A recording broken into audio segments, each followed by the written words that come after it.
Hello, नमस्कार दोस्तों। मैं हूं होस्ट आपका दोस्त अमित सर और आप देख रहे हैं यूट्यूब चैनल जिसका नाम है learn English with Amit sir. दोस्तों, आज के इस वीडियो में हम लोग रेनबो पार्ट 1 यानी इंडियन सिविलाइजेशन एंड कल्चर के बारे में पढ़ेंगे। इसके अंतर्गत हम लोग इस वीडियो में समरी के बारे में अध्ययन करेंगे दोस्तों। तो चलिए वीडियो को शुरू करते हैं। तो फ्रेंड्स, पहला लाइन है हमारा, Indian civilisation and culture is an essay. दोस्तों, इंडियन सिविलाइजेशन एंड कल्चर एक लेख है, एक निबंध है, जिसका हिंदी होता है भारतीय सभ्यता और संस्कृति एक निबंध है।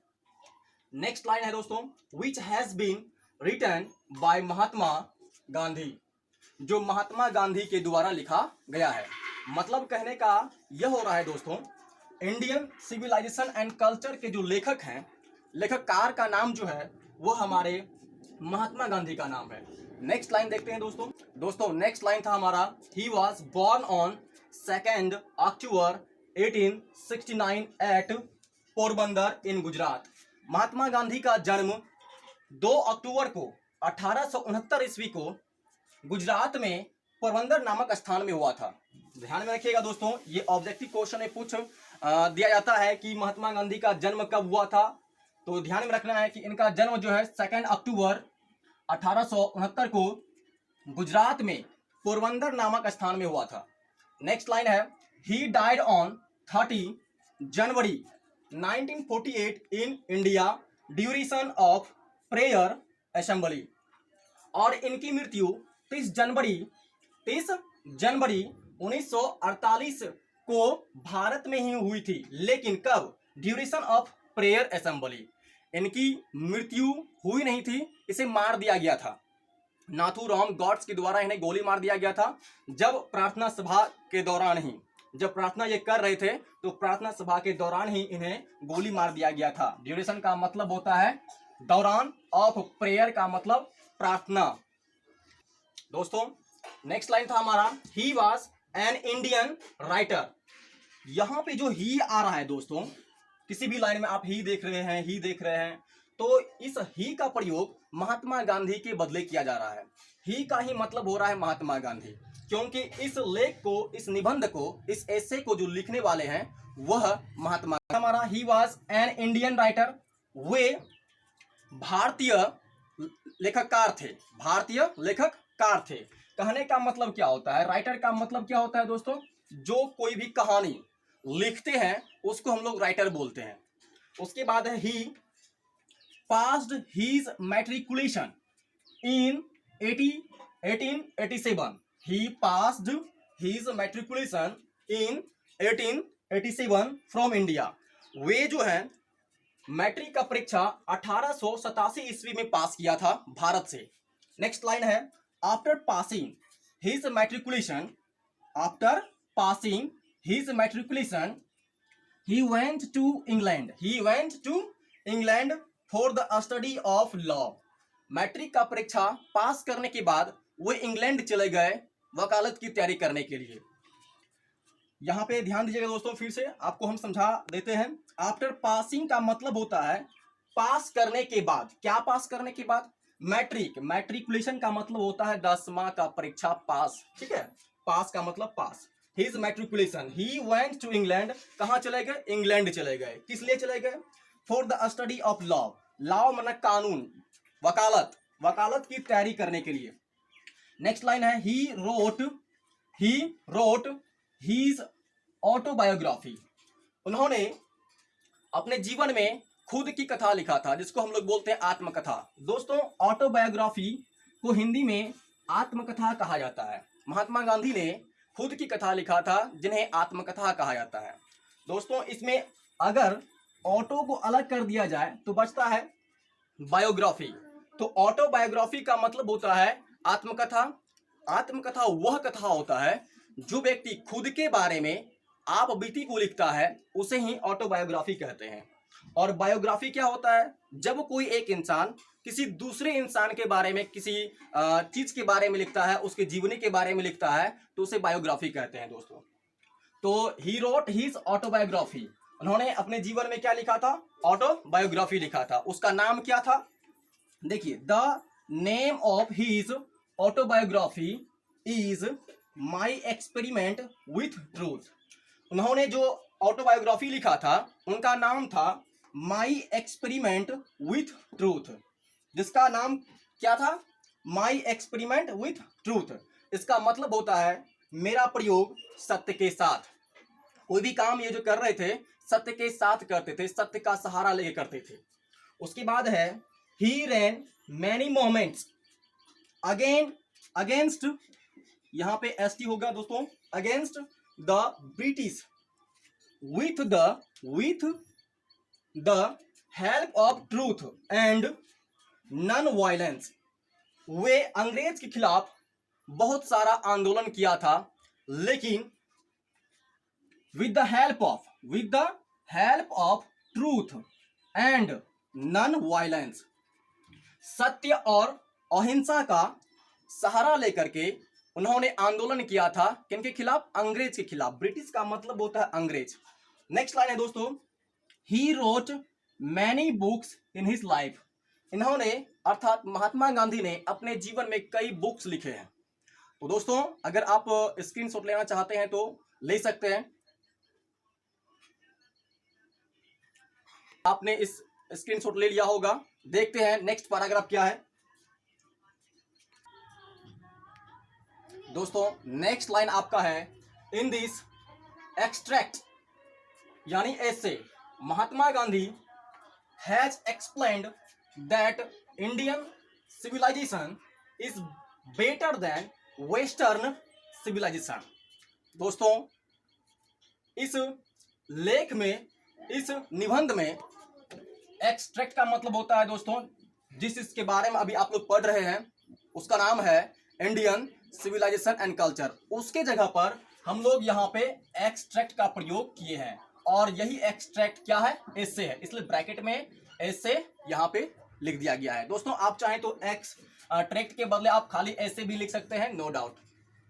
तो इस एक्सट्रैक्ट में, इस एसे में महात्मा गांधी कहते हैं कि यह जो हमारा है भारतीय सभ्यता जो है वेस्टर्न सभ्यता से कहीं ज्यादा अच्छा है, better than western civilisation.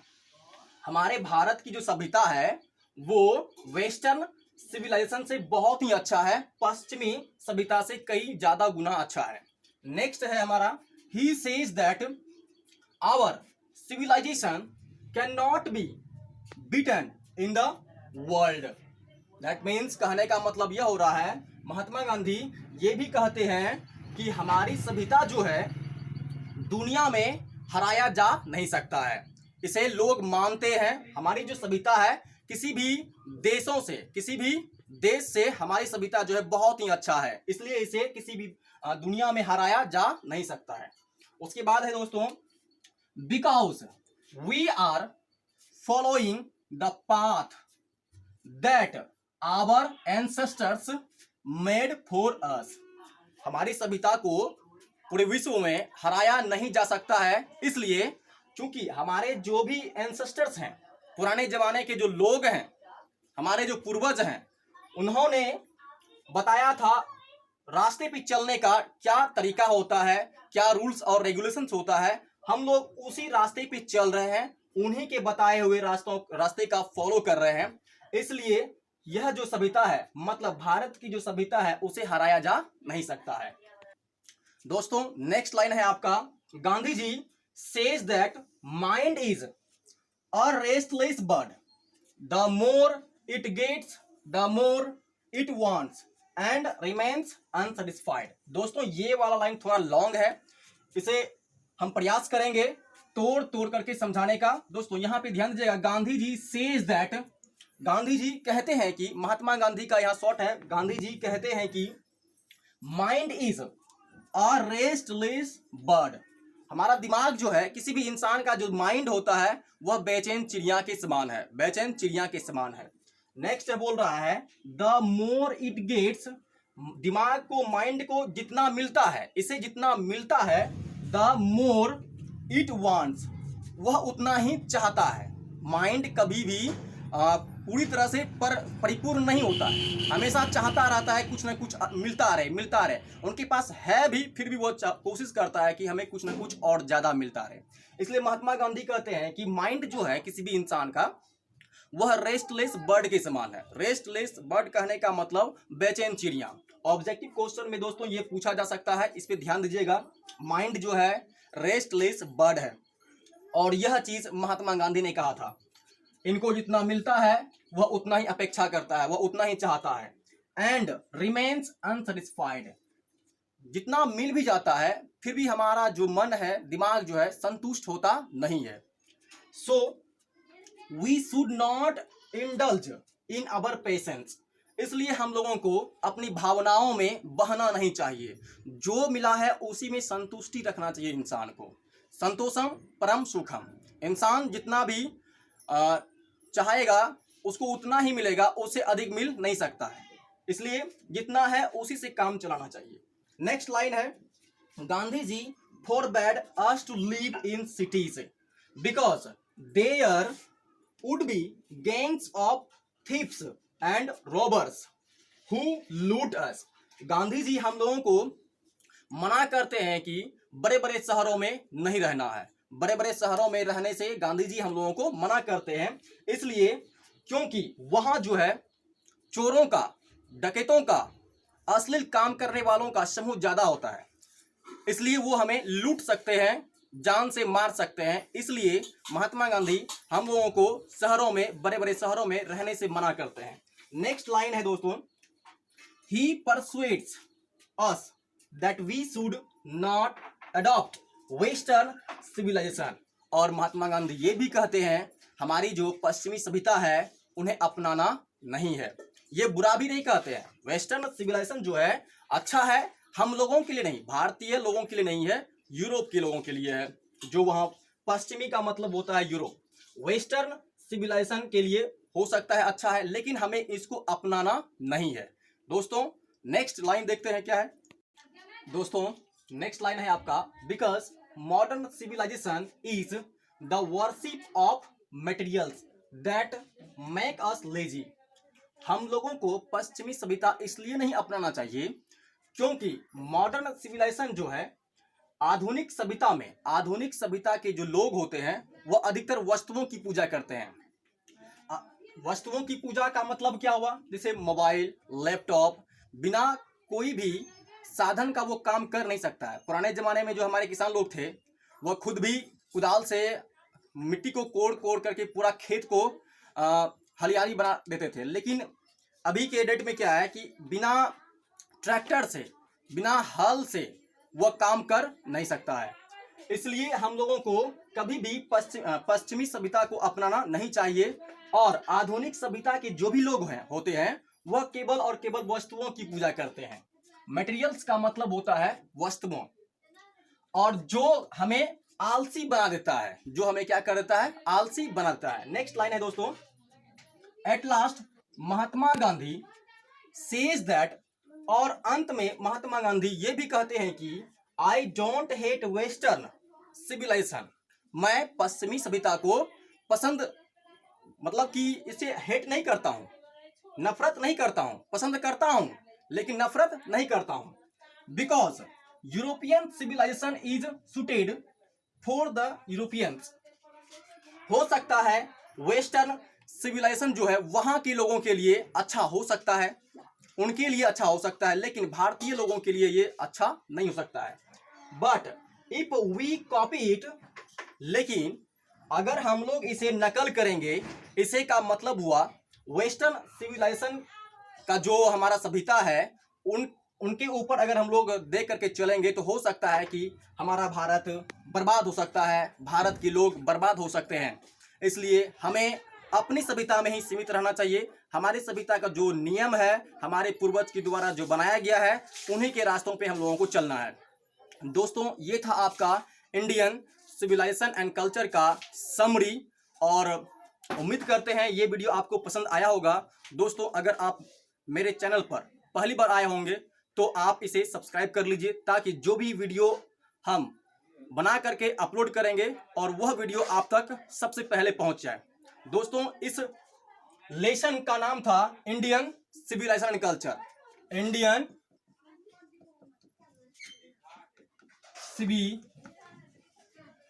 Civilisation and culture. इस समरी को उतना ज़्यादा पूछा तो नहीं जाता है दोस्तों एग्जामिनेशन हॉल में, लेकिन फिर भी यह इंपॉर्टेंस है। इसलिए इंपॉर्टेंस है क्योंकि इसके अंडर से अधिकतर ऑब्जेक्टिव क्वेश्चन को पूछा जा सकता है, इसलिए आप इसे याद कर लेंगे। याद रहेगा तभी आप ऑब्जेक्टिव क्वेश्चन वहां सॉल्व कर पाएंगे, अन्यथा आपको रट्टा मारना पड़ेगा। तो धन्यवाद दोस्तों, आप वीडियो को लाइक कीजिए, सब्सक्राइब कीजिए और शेयर कीजिए। हो सके तो कमेंट भी कीजिए, जो भी कमी लगे आपको हमें बताइए। धन्यवाद।